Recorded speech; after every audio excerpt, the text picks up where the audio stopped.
kasupi day ta te ho leisit hi khol jin naw gam a hi in si in sopi ngai cheng chele ule pai ngai cheng to ikikhenovin lungmong thei lovin si vinai tunin muntina in sungmi ngai cheng ule pai ngai cheng to kikhen ji a lungmong hamong thei lo pitam tayom diu kata sanen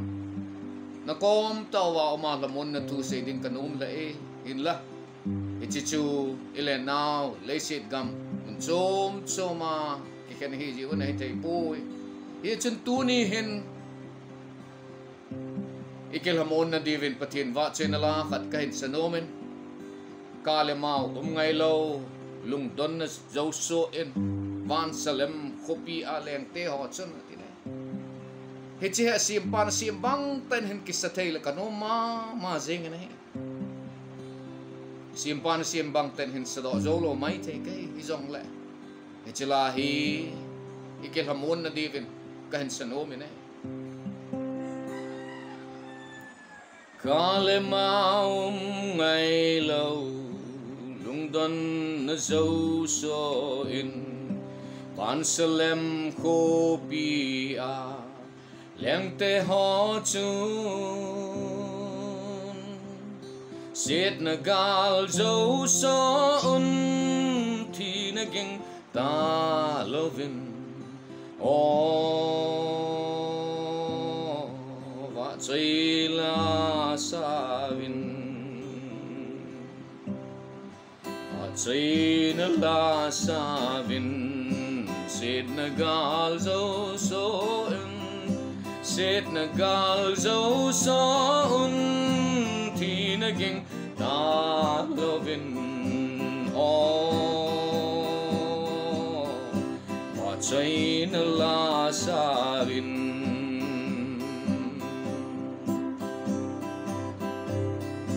hilei set ka vele lungdon meyin nga kui lungdon lung zin noya te ho chu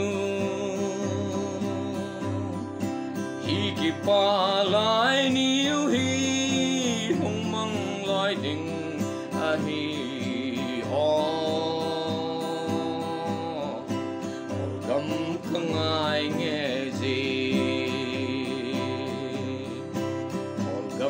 khang ai nghe gì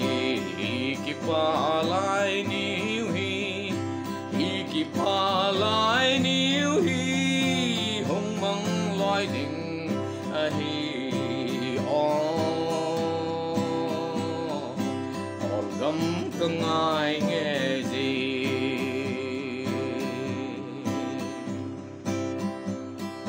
o ti san sa lên ko nom chunei lunin wigel gam gol ngai te kim na gam ha nei pui lunin van mi theng te len na gama o len kanom tang kanom tang gì nei pui lunin van mi nei pui lunin van mi theng te len na gama o len kanom tang gì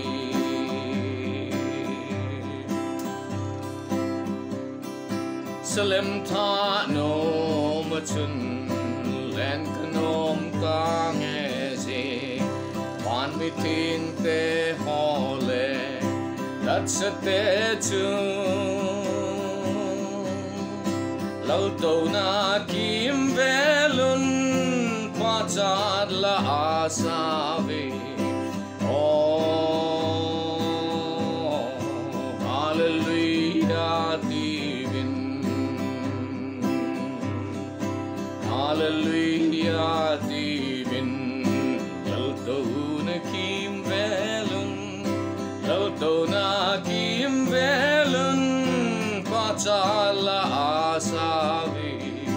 Oh,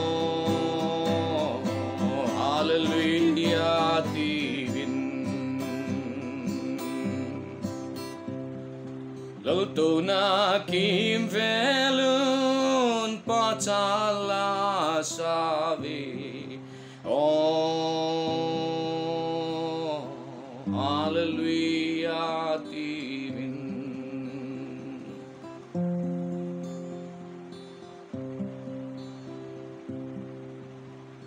So pidei ta te ho patin le kabun hijip pun in kuna kisa leisit pun in kipil klajong le kuna salo van in nom kanei na ve tinai itin hitse leisit gam hi dala ta jong leven van in nom in ve in sung mi ngai cheng sopi ulenaw ngai cheng krista ta sana anachi masate ho chun kale mau umlo namun van kopi a che na nga di wai ye chun khat le khat ke lamun to hitin krista zalen khat le khat ke lamun to hiti ti ha vela kan sei no mai he chi lungmon na la kale mau ngai lo lungdon na zo so in van salem kopi a leng te ho chun ti la in a so na ngai ho zo se pakai patin nen na bon saven lamun na piu hen la nom pising tao hen